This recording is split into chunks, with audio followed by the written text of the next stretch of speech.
Hi, and welcome to Dave's Think Tank. So this all started with a new game mode I developed this month for the Flash Gordon.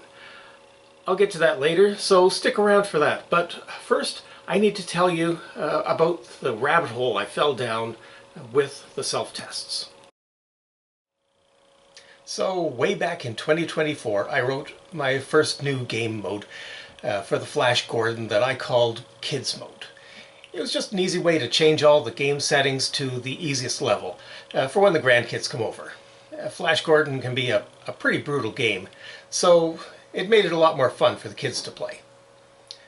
One thing I decided against back then was keeping track of all the high scores for a kids mode. For one thing, I couldn't see any easy way to do it, and also there was no need. I didn't want to keep track of the high scores, and neither did the kids. So last month I wrote a new game mode for both the Flash Gordon and the Star Trek. A final battle mode for Flash and challenge mode for the Star Trek. And again, I didn't think about keeping track of high scores, but this month I added another game mode to Flash, and it finally dawned on me. People are going to want to keep track of high scores in all these game modes. These games are all very different, with scoring levels expected to have a magnitude of difference, so a single high score for all modes made no sense. They would each need to have their own high score, and that meant setting up data entry screens in the self-tests to enter and maintain all these values. And while I was at it, maybe they all needed to have their own threshold levels and personal goals as well. The typical way of entering data in the self-test screens set up by Bally in the 1970s is one number at a time. If I did it that way, it would mean 20 new data screens. There are already 24 data screens.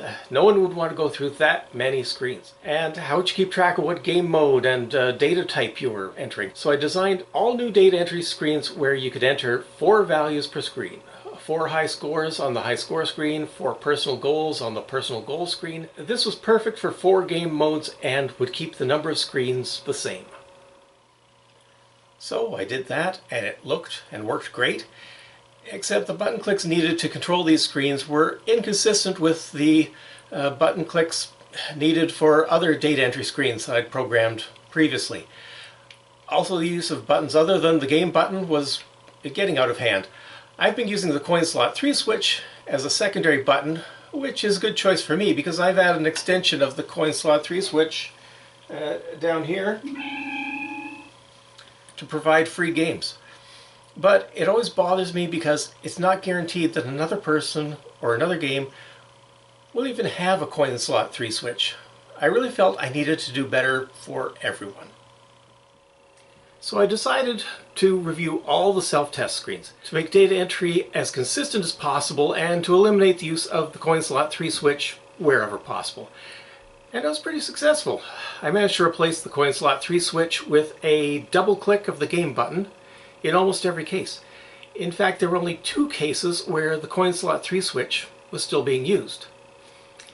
And then it occurred to me, why am I telling people to use the coin slot 3 switch? They have dozens of switches available. So why not make it such that pressing any switch on the playfield will perform those couple of tasks?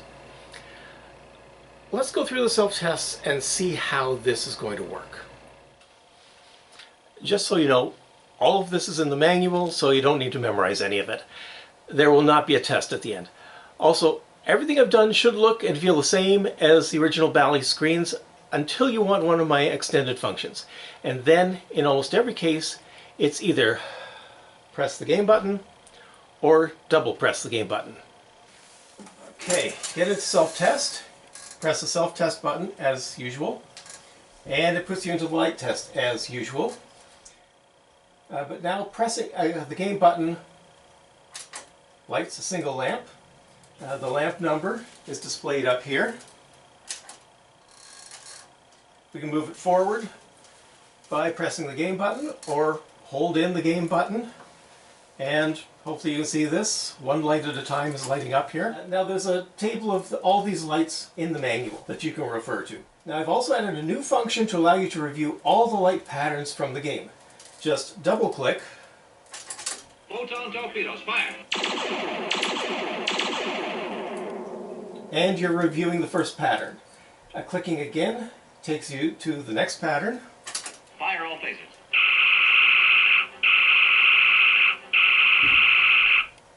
And so on.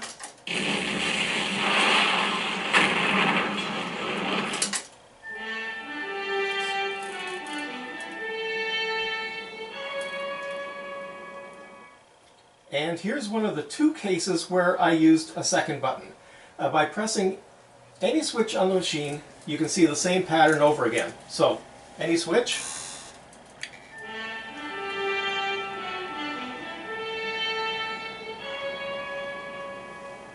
Any switch.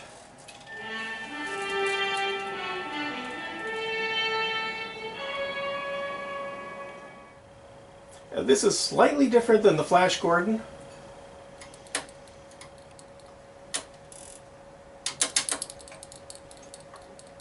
All the Flash Gordon light patterns are cyclical and repeat constantly. So there's no need for a button to repeat the light pattern. The other minor difference with the Flash Gordon is if you have a xenon strobe light, it will not flash with all the other lights. I don't have a xenon, so mine is flashing with all the other lights. Oh, let's show you. It is flashing with all the other lights. But if you have a xenon strobe light, just count up to 75. And not going to do it. But when you get to 75, it will flash and you will be able to test it. And to get out of the light patterns, either step through all the patterns or double click. Now there's one more function in the light tests for the Star Trek only, a review of all the nacelle light patterns. If you have a CPR replacement playfield and you've hooked up the nacelle lights as lamps number 11 and 12 like I explained in the manual, go to light 11 or 12.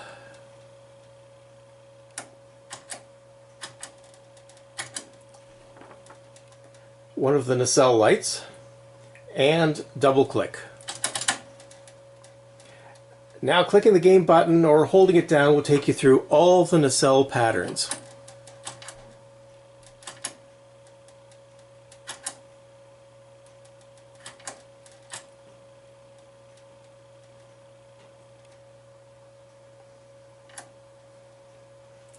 Either go through them all or double click to get back to the standard light test.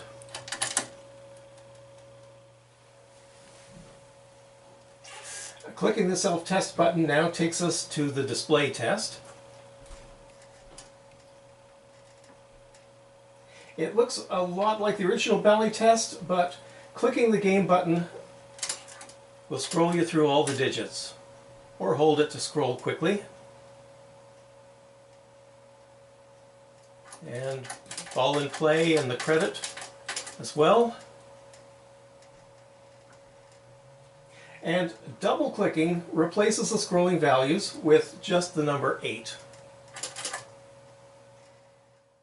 This allows you to get a good look at any digit for dim or missing segments, or to assess burnt segments. And again, you can scroll that to any digit you think is problematic. Next is the solenoid test, which is easily the most annoying of all the original Bally tests. It scrolls through all the solenoids and always goes way too quickly right past the one you want to see. And now by pressing the game button,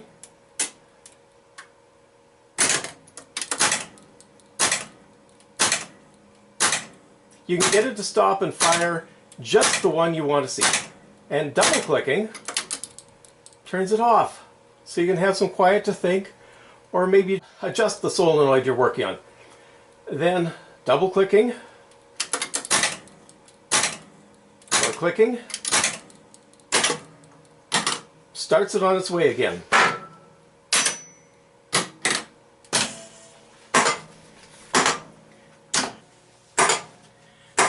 So another fun thing about this solenoid test, Solenoids can sometimes cause vibrations that set off switches.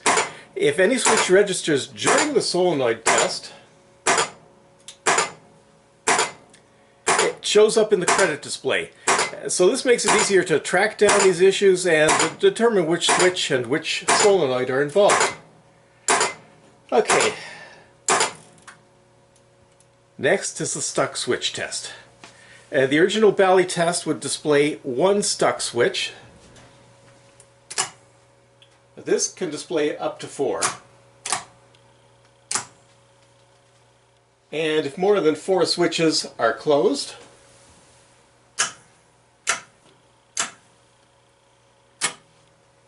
the credit display will keep track of the total. Now if you're working with drop targets, it can be difficult to reset them, so now double click takes care of it for you.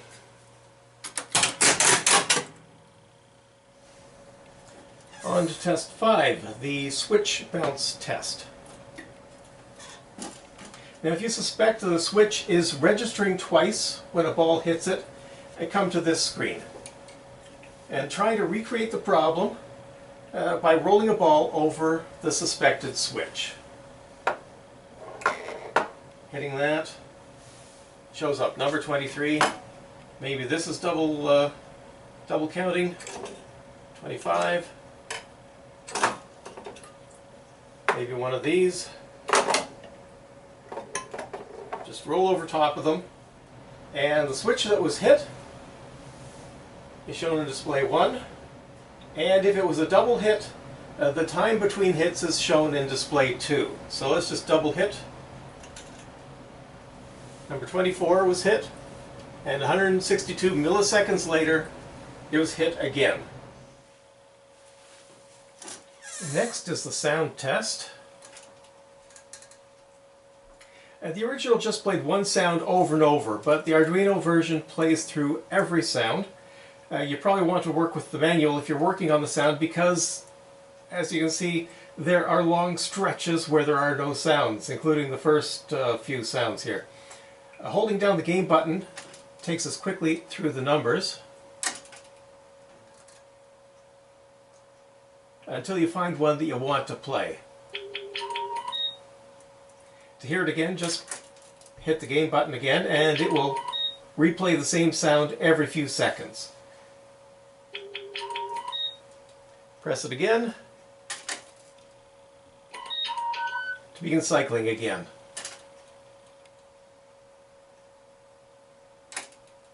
Bridge to Captain. Fascinating. Okay, next is the dip switch test. There are 32 dip switches on the MPU board that are used to set certain game parameters. This test displays all 32 as either 0 for off or 1 for on. There are 4 banks of 8 dip switches, but only 7 digits in each display. So the 8th digit for each is in the credit window or the ball in play window. The Star Trek is a little different because it only has 6 digits in each display, but if you check the manual, you'll figure it out. By double-clicking, you can change the value of any dip switch. This value will be used for any games you play until you turn the machine off, or reset the value on this screen. And of course you can scroll through. Number 6, number 7, number 8 is in the ball in play.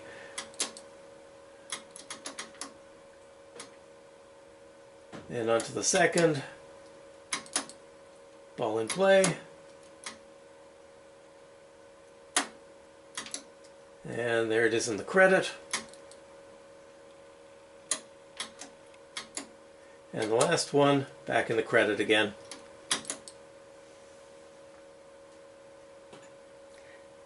This can be useful to detect defective dip switches, check dip switch settings without opening the back box, or try out different dip switch settings. Now we finally get to one of my new screens. To enter data for 4 different game modes, or in the Star Trek, 3 different game modes. The first screen is threshold number 1. Game mode 1 has a threshold of 50,000. Game mode number 2 is kids mode, 25,000. And game mode 3 is set to 0. And to move from one to the next, just click the button. The display that's active will flash for 3 seconds.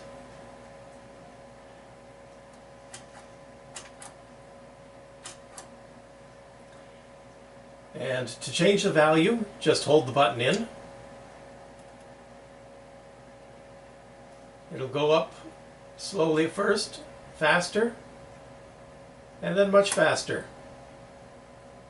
So what you want to do is stop when you're close to your target value. Let's say we want 500,000. Get it close, maybe within 100,000.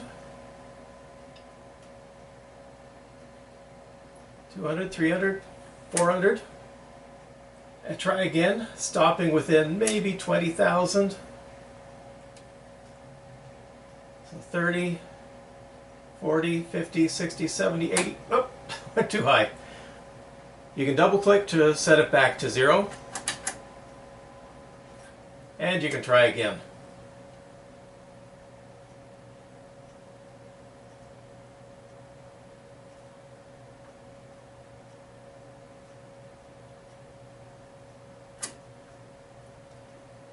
And finally, it counts up to 10 very slowly.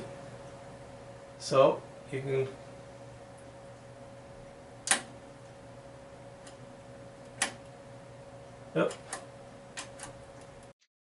It can be tricky to get it to adjust by exactly 1. That's why the first 2 increases are a second each. Just press, wait for the 1, and release. Lots of time. And here's the only use of any switch other than the game button on the Flash Gordon. So press any switch other than the game button, and you're taken to my alternative method for updating values.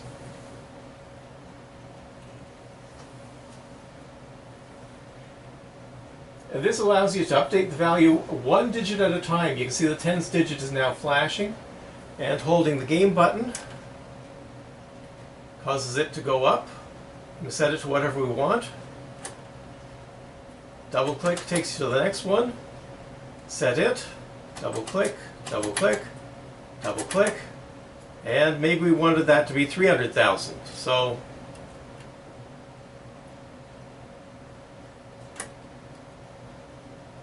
now if you go past the 100,000th digit, oops, the number scrolls to the right, allowing you to set some extremely high values. The highest number you can set is 999,999,990. And if you go past the 10th digit, it takes you back to the original method, where it'll scroll by 1,000 again, or we can double click to erase all our work. So the next screen is the second scrolling threshold, and all the same rules apply here. Then the third scoring threshold, and then the high score. The original value method scrolled these values up by 10,000 very slowly. So let's say you lost your high score and wanted to reproduce it. First of all, you couldn't reproduce any of these lower numbers here. And counting up into the millions meant several minutes standing here holding a button. And if you went past the number you wanted, you had to open the back box to reset it to 0 and start all over. So I hope you can see the advantage of the single digit method. So next is the personal goal. These follow the same rules again. Just set these to what you feel is a good game for each game mode. 350,000 for the first game, 75,000 for kids mode, 150,000 for challenge mode. So, this gives you an encouraging remark if you have a score above this amount. Your logic was impeccable, Captain. Or chastises you if you don't. You're out of your Vulcan mind. So, the next few screens are all accounting values. And they all work the same way. Double click to set it to 0, or press it to increase the value.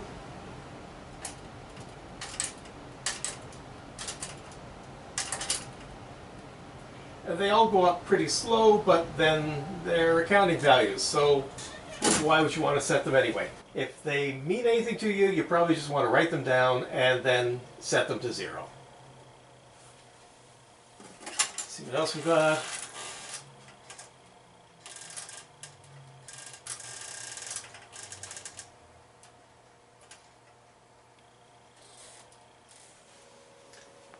So this is where there start to be some numbering difference between the two machines. The Flash Gordon has a lot of data screens that the Star Trek just didn't seem to need. So where the Star Trek has 3 screens for coin counts from the 3 coin slots, the Flash Gordon combined them all into one screen.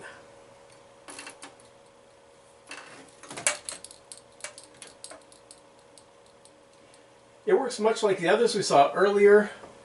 Click to move between the screens, and they flash to show you which one you're working on. Double click to set it to 0, and hold the button to increase the value. So both machines have a ball save screen, just with different display numbers. Check the manual if you need to. There are 3 values to be set for the ball save feature: the number of ball saves allowed per game, the score at which a ball save feature ends, and the time at which the ball save ends. One click moves between them. Double click sets it to 0. And holding the button increases the value. And this one increases the value by 100, just to speed it up a bit. Now these values only apply to game mode 1. Mode 2 is kids mode, and it has its own easy settings. And ball save doesn't apply to any other game mode.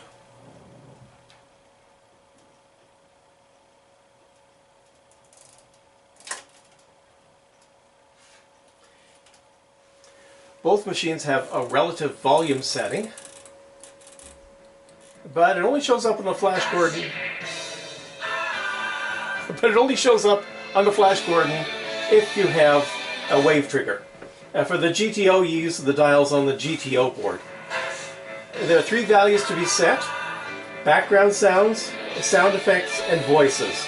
So 50-50-50 is probably where you want to be, where the voices have been set a bit louder, the sound effects a bit quieter, and the background music somewhere in the middle. But if you want to fine-tune, a single click takes you to the next. That's sound effects. The attack has begun. The attack has begun. That's the voices. Attack has begun. The attack has begun. The attack has begun. So to increase the value, you hold in the button, and it'll get louder.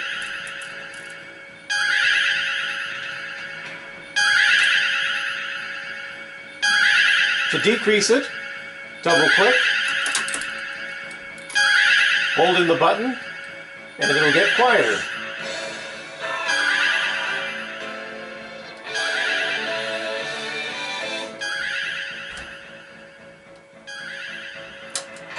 And double click again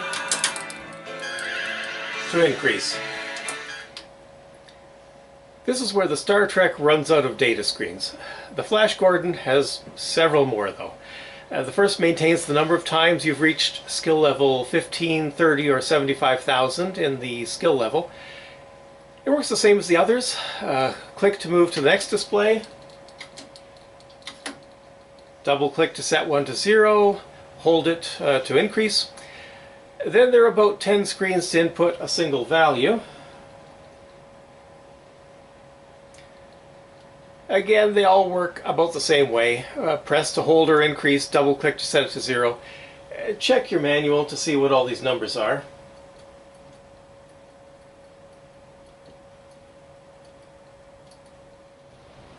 Okay, so that's your review of all the self-tests, accounting, and game settings. So finally, we can look at the new game mode. It's called Retro Mode, and is likely to be a big disappointment. I intended to write a game mode that looked and felt like the original Bally game, and I did that, but it has some flaws. First, it's only on the Flash Gordon.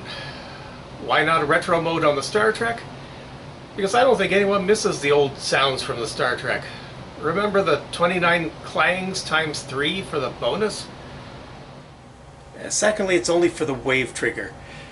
The main reason for this game is to play a game with the old sounds, and you could play this with the GTO, but you'd have to go into the bat box and change the GTO dip switches to bank 0 or 1.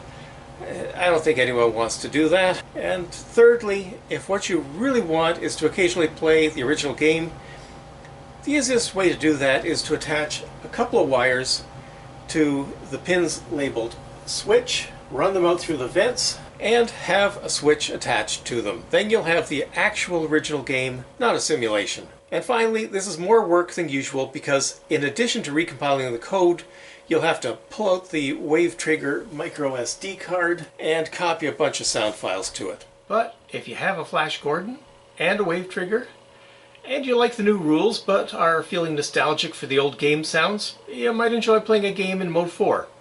It really is a fun game. It has all the sounds of the original and most of the old rules. There's no skill shot, no final battle, and no ball save, so it feels like the old game, even if some of the scoring is different, which I actually see as an improvement. Okay, that's gotta be enough for today. Let's play a game. Okay, let's try a retro mode.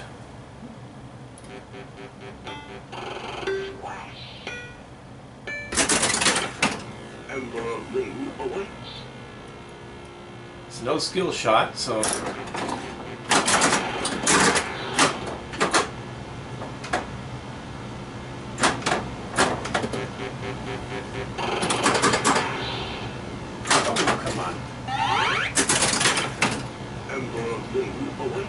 okay, let's see if we can get that 2 dipped.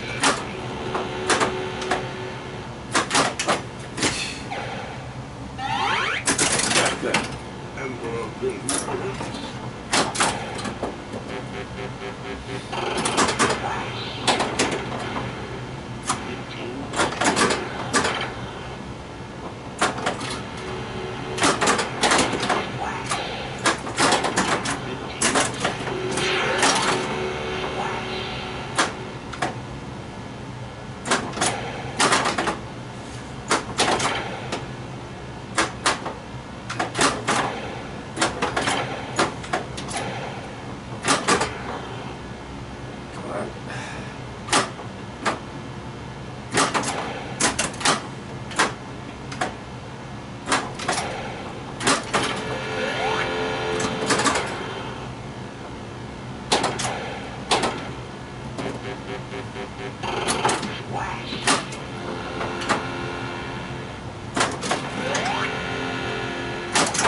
Not bad, I'm up over 700.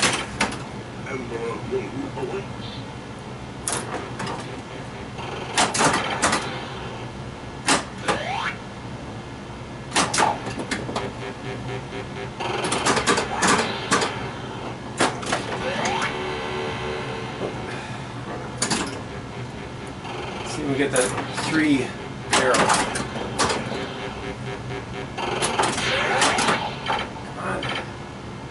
Come on. Got it. Big light, that's right.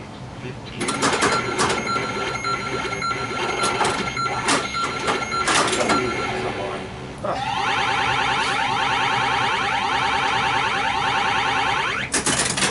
Okay, I'm up almost at 1,000,000.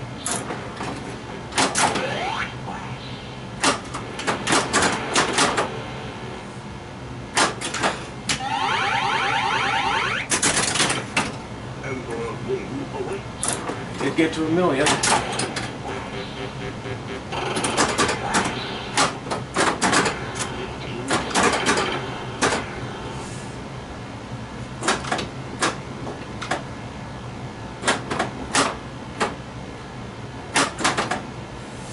Come on. Oh, jeez.